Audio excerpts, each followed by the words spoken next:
Hey guys, Otto here. Welcome back for part 2. This is building the Node.js part of this application.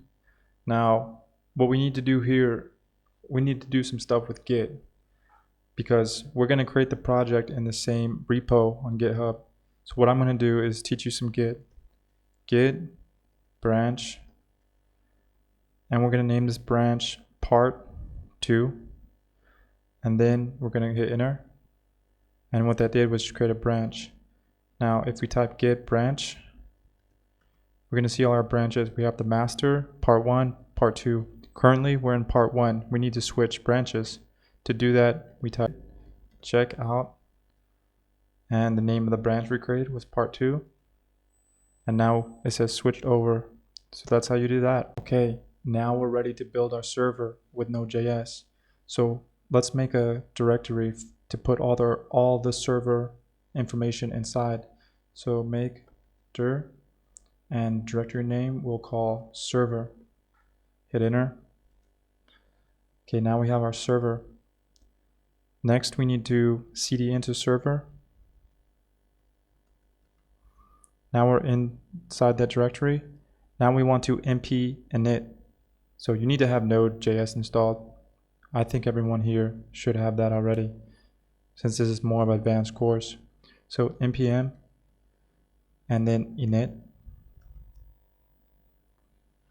It's going to ask some questions. Package name, server, that's cool. Version, cool. Description, we're going to call it server.js. Test command, git repos, we can leave that as is. Okay guys, now we need to install some packages, some libraries. So let's get that done. So npm install, and we're going to install Express, which is the framework for building servers. And the next thing we need to install is Mongoose. Mongoose allows us to build schematas for saving information into Mongodb. Okay, next, save it and go ahead and enter. Let that run. Loaded very fast, and we're done installing those. Okay, now we need to create our server file. So in our server directory, we have our package.json, our node modules. So in that directory, let's create a new file, and let's name it server.js. So it's empty. Let's get some boilerplate code, basically a hello world for Express.js. I'm going to open up a browser, and in that browser, I'm going to type Express.js hello world. All right, and the second link works for me. All right, and I'm going to go ahead and copy this code, paste it in. All right, so what we have here is our require the express, put the express inside a variable called app, and then we have our hello world response. If we go to this, and we don't need that, but we're just gonna use it to make sure everything is working. And finally, the port, let's make that to 5000. Save, and let's go ahead and run the server to make sure everything's working. So we will type, make sure you're in your server directory in the terminal down here, and then we'll type in node, and then we'll type in server.js, and you see that it's example app listening on port 5000. Going back, go to localhost 5000. We see the hello world. That means our server is running. So now that that's set up, we need to set up our database for MongoDB. So to do that, we first need to sign up for a free service, which is with mlab.com. And here, what we're going to do is create an instance of a database. So over here, create new. Let that load, sandbox for free, and just give you a little bit of data, just great for development. Click that. Click continue. Okay, East Virginia. Continue. Database name, we'll call this auth.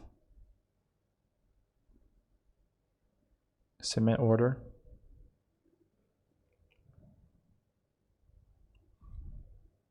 Okay, now here's our database. We need to do a few things. One of those things is we need to create a user before using this. So add database user. So we'll just call this guy auth1. The password, create. Got it.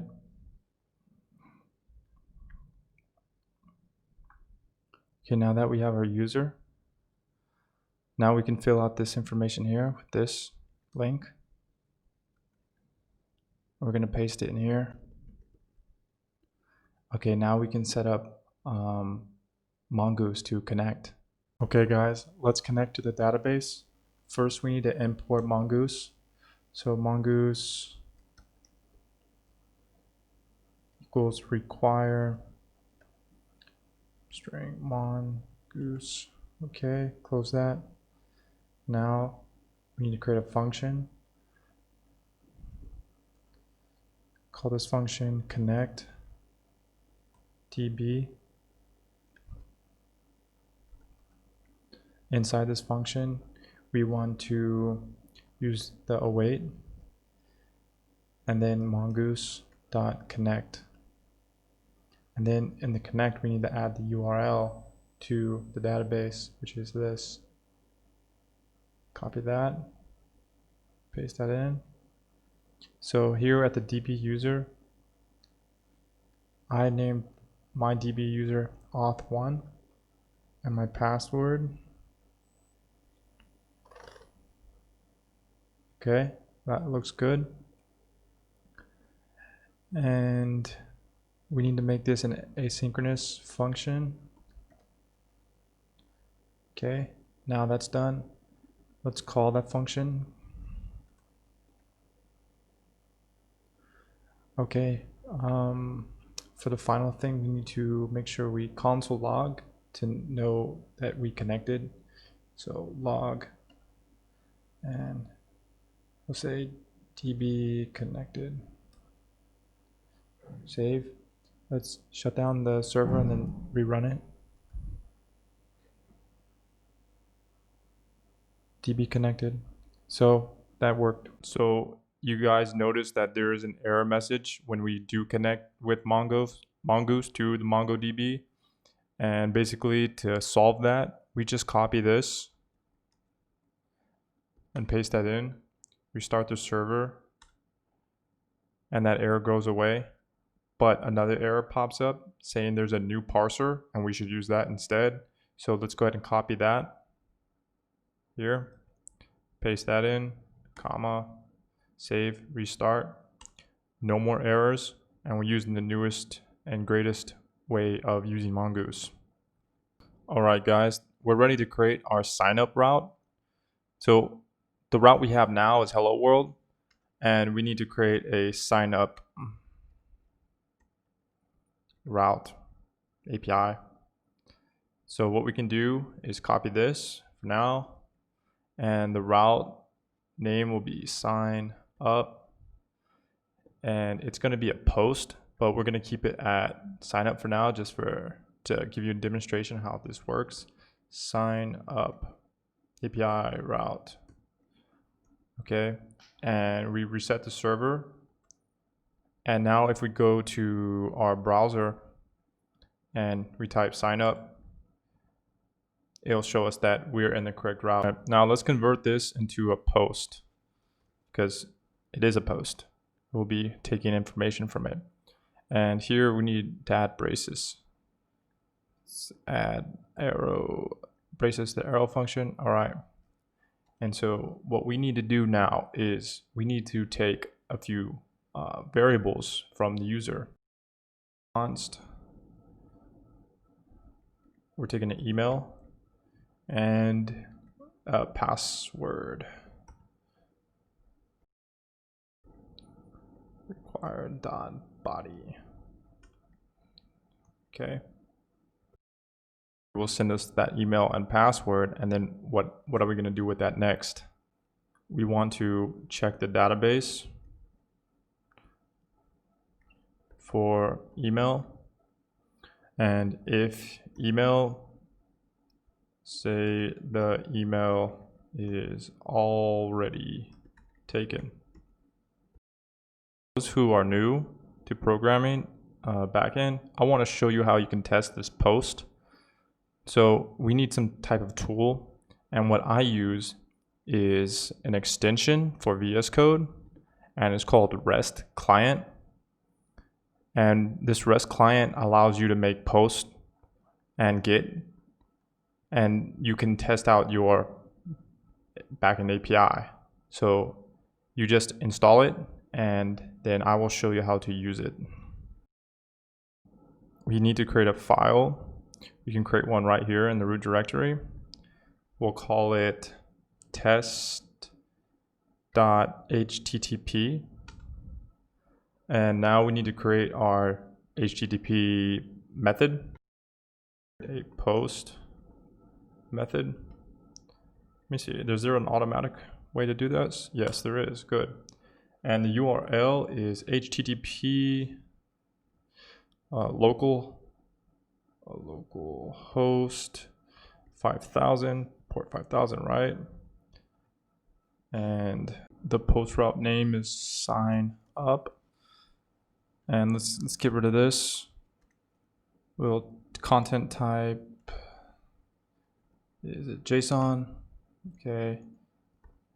And we'll be sending an email, and the email is bob@gmail.com, and also a password, and anything will do. Okay, that is ready to go. Now, in order to test this, we need to be able to accept a JSON, and currently we don't have that ability yet. So we need to set this up. So app.use, and express gives us the ability to take a JSON to read it. We used to have to use body parser, a separate library, but now we can do it with extended false. Do it directly with express only. So now that is set up, and just to leave a note here, this takes the post body.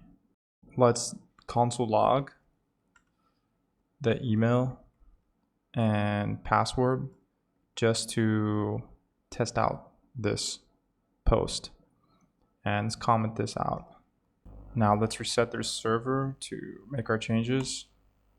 Okay, server resetted. Now go over to our tester. Now hit send request, and you can see our email and password. So that post is working. Next up, we need to set up the Mongoose schema. So to do that, let's get an example, Mongoose model. And if we go to the documentation on Mongoose, we'll see that it shows an example of a schema, and then make it into a model. We'll copy and paste that, paste it in. We're not using a name, we're using an email, and we're using here a password. So copy. They are both strings, so we can keep that. It's not going to be called tank, we'll call it user, and copy user into that. Okay, our schema and model are ready to go. Save data. So to do that, let's go ahead and go let user equals new user, and we'll save the name, the email, and save the password. So when we use this post, it will automatically save this, and what we'll do is log the user. And now let's test this route. Set the server, restart. Okay, now we can test the post. So send, And now you see down here, so we didn't actually save anything yet because we didn't use the save command for Mongoose. So to do that, you need to await, then user.save. Now this will save to our database and we should test it out. So to do that, what we're gonna do next is to make sure this is asynchronous in order to use the wait command. So now that that is saved, we need to restart the server. Now that it's restarted, now we test it again, send request, and that went through. You can see here at the bottom. Now let's go to our ML lab, restart, and we should have collections here now. We have one document, user, and we can see the email and the password. Cool. Okay, the data is saved, so what happens next? So returning to our VS Code. Here, what happens with web, we usually send a JWT, which is a JSON web token. And with that token, we save that into the local cache. So, for example, with Flutter, we can do the same thing. So we take the response.json and we can make a fake token for now, just for testing, and a random string like that. And we can just take this. So we need to reset the server. And when we send the response, we should get the JSON response. And we did. You see that token? And when we get that token, we can save that token to the device and use it for other authentication. All right, we are ready to test this with the front end. So let's use the Flutter app to create a new user. So to do that, we need to open up our main.dart file, which is in the lib directory. And here we're in the main, and we need to check a few things. This URL, it's not exactly right. We need to add sign up to the end here because that's the route name we used. And everything looks good except this error. We're gonna comment this out for now. Okay. And what I want is the response.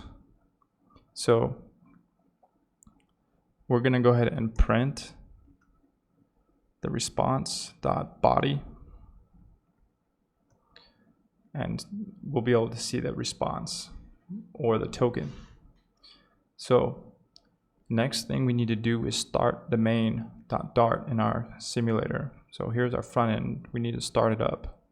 So go here, run and debug. And while that is loading and getting started, we can go over to the server, the terminal, and stop the server, then restart it to make sure all the changes that we made are reset and are saved. So we're in the main folder waiting for the app to start. Okay, so it started now.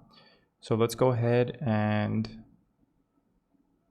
open the terminal, and we're going to type in a new email. Let's call this email john@gmail.com. Password, a random password, sign up. Okay, so it looks like it went through. You see john@email.com and the password. Checking the debug console, we did get the token, and this was the response. So that means that is set up and is working. The front end here is communicating with our back end, our server. So that's great. We are that much closer to having an authentication system set up.